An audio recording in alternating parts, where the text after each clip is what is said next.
Hey everyone! Today we are with Cindy Arens, who's going to talk about the Say Yes campaign on trash. So, Yep. Cindy, tell me first why you got involved, and B, what's the yes vote? What's the yes vote? Yeah. So I have actually been on the Waste Reduction Task Force, Lexington's Waste Reduction Task Force, which was put together by a town manager years ago, our previous town manager. So we've been looking at doing education on waste and waste reduction for a number of years. And what we're going to be talking about today is essentially the sort of the next step in how we do waste reduction, reduce pollution. The bonus is we'll also be reducing escalating costs.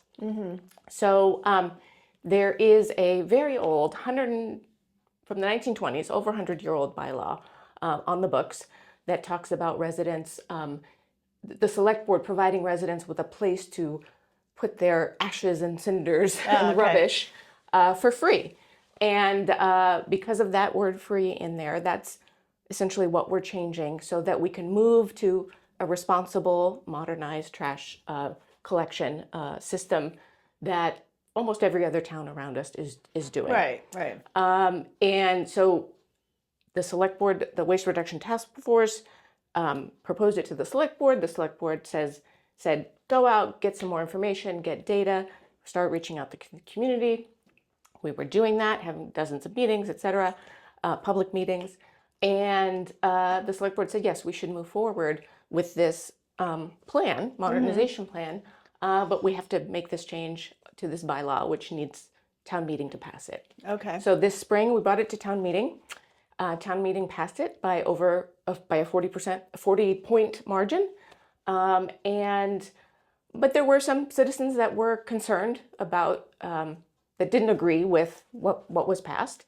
So they collected enough signatures to have a referendum, and this is the vote that we're having on June 16th. Okay. And so a yes vote is to say yes to what the select board and town meeting have passed. Okay. So what does that mean, for me as a person who has trash in town? Yeah. So what does this mean?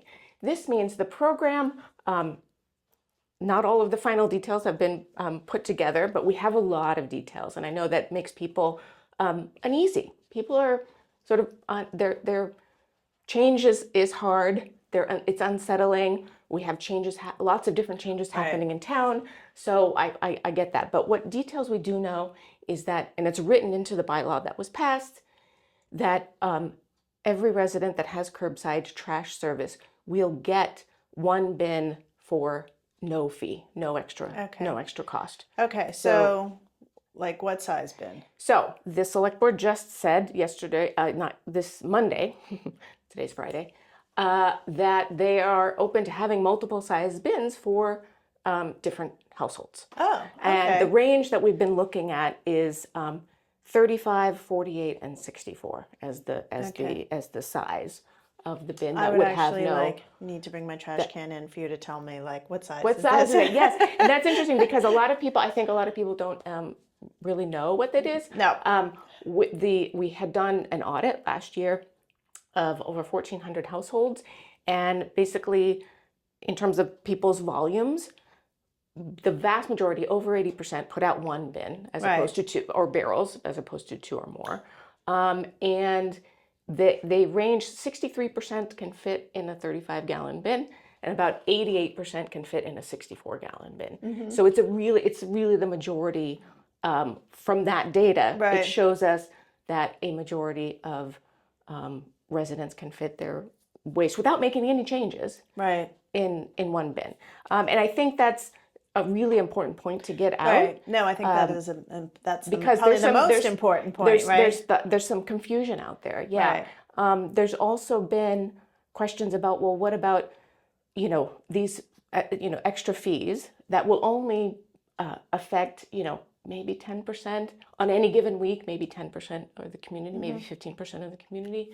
There are concerns about what if I have financial hardships, or what if I have a disability or some medical, hardships. How are we going to sort of account for those people in our community that need more help? And the select board, the waste reduction task force, the community, over and over again has said we are going to make accommodations for those households. So it's not going to affect, it's not going to unfairly affect, it's actually quite fair. It's not going to unfairly affect people who have needs. And the select board even said, and this comes up a lot, what about family size? Right. And I have 4 kids. Sometimes I have 2 barrels. Right. Not every week, but a lot of weeks I have 2 barrels. Right. And the select board, and that kind of comes down to like whether it's a 35 or a 64. That's twice as much, right? It's a big difference.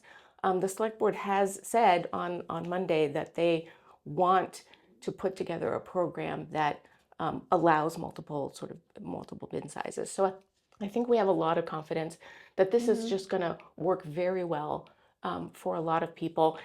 And the important thing about this at the end of the day, well, 2 things, I think, from my work in sustainability, it's going to reduce trash, reduce pollution. It's a proven program. Almost half the state has programs like this. Right. And the state has said, based on what the data that they've collected, this is the proven method, the number 1 way to reduce trash, reduce costs.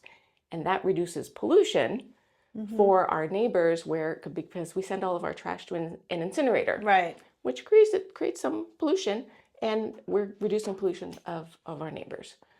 So I think it's great overall. It works well for no changes for the vast majority of our residents on any given week. It reduces trash, reduces pollution, nudges people in the right to sort of positive behaviors, and it's responsible, forward-looking budgeting, because we also know we've got some issues with budgets. You know, I mean, we definitely do. There were schools and teachers and sort of laying off teaching staff, and the firefighters. They're in the contract negotiations. I mean, I would much rather reduce our trash and put those potentially hundreds of thousands of dollars in the budget towards paying our firefighters, paying the people sort of in our community that protect us. 100%. Yeah. So tell me this though. So say there are weeks that I do have 2 barrels. Like, how am I, are they going to charge me after the fact? I mean, as the poor garbage guys have to keep track? Right. Those are good questions. People that have lived in other sort of surrounding communities are really comfortable with this. And there's a couple of different ways that this has been solved. We're not coming up with new solutions. Right. The town is also going to save money, very likely, by moving to automated collection. And so this is where the standardized barrels come in. Right. And so one way is if you may decide that, okay, well, more often than not, I have some extra and I'm willing to pay this reasonable fee, a few dollars a week, maybe $100 to $200 over a year's time. I want a second bin, a second barrel. Okay. And would probably show up. Most places it shows up on your tax bill or something like that. Right. So that's one way that you just have that second barrel, and so you always know that you have whatever capacity that you have. Other towns also have special bags that you can purchase. Right. And that really works for people who think, okay, well, maybe 5 times out of the year or 8 times out of the year, I'm going to have this extra. And so I just have to make sure you go and buy special bags. There would be available at local grocery stores. You have a few on hand for that week that you have a big party. Christmas week. Or the holidays, exactly. Some of those things. And so you just have them on hand, and most towns charge $2 to $5 per bag. And then, and you put that out. That can still work with automated collection. What we have to know what we're doing before we go and negotiate those contracts. Right. But it happens. But it sounds like it's a very minimal charge, even if I had 2 barrels. It's very reasonable. I mean, reasonable is actually in the wording in the bylaw. Okay. And the select board also has a policy of charging fees. I mean, the select board sets fees for water and sewer, for our parking, for our recreation fees, or using the pool. Their standard is to be reasonable and what other surrounding communities charge. Right. And so we know that other communities charge in the range as an annual fee, $100 to $200, or as a weekly fee, like for an extra bag of trash, $2 to $5. And so that's, as the Yes campaign, that's what we've been saying, because that's what the standard, and there's no reason to believe that it would be much outside of that. That's not bad. Yeah. So. So I think it's really important to for people to understand that this is a again, like I said, responsible budgeting, opening up. Like our trash costs have gone up 67% in the last 5 years. Wow. And they are set to double if we don't make changes, like moving to automated and these reasonable fees for excess trash, based on data from the state, based on data that we've collected. It's going to sort of promote better behavior, we think. Yeah, no, that is probably true. So on Tuesday, I know that the no needs a lot of votes. Is it the same for the yes? So how does that work? Yeah, so I mean, so this referendum vote, or this election, the purpose of it is to attempt to change what town meeting voted on. Okay. And so reasonably, the sort of the higher barrier is on overturning it. So the higher barrier is on the no, is on the no side. Okay. Yeah. Okay. All right. Well, I'm really glad you came in. I think it's very interesting to hear the two sides and make your decisions, right? I mean, the most important thing is to get out and vote, exercise your right to vote, speak up, as a community. I do want to say also that the select board, the town, is still has a survey open about those different bin sizes and sort of give feedback. It's been open since March.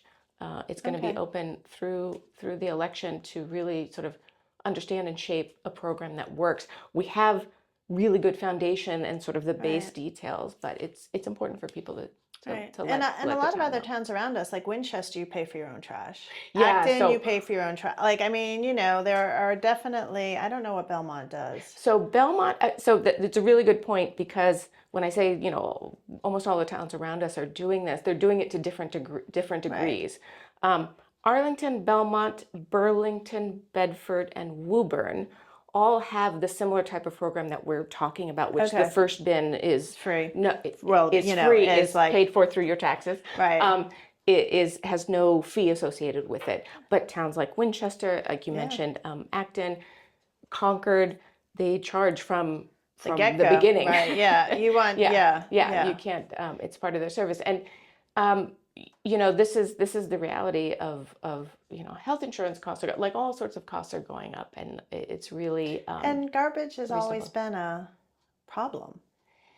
I mean, you look at it as like even on your water bill, right? Like, you pay more if you use more water. You pay more because water is a precious resource that we shouldn't waste, right? Sort of creating excess trash is something that we should try to control. Right. I will just shove a lot in those bags. Or you can shove a lot. You can shove a lot in the bags. You can push stuff down into the bins. I have a lot of confidence that this will work for a large majority of our residents without ever having to incur a fee. And we hope and we think, based on the state data, that more people will start composting, like putting out their food waste. We only have 30% of the town doing it right now. And so it's way better to create new nutrient-rich soil with our food waste rather than burning it up in an incinerator. Yeah, 100%. So thank you. Thanks for your time. Thanks so much, Beth, for what you do. Oh, yeah. And for sort of helping the the community know what's going on. Thanks. Thank you.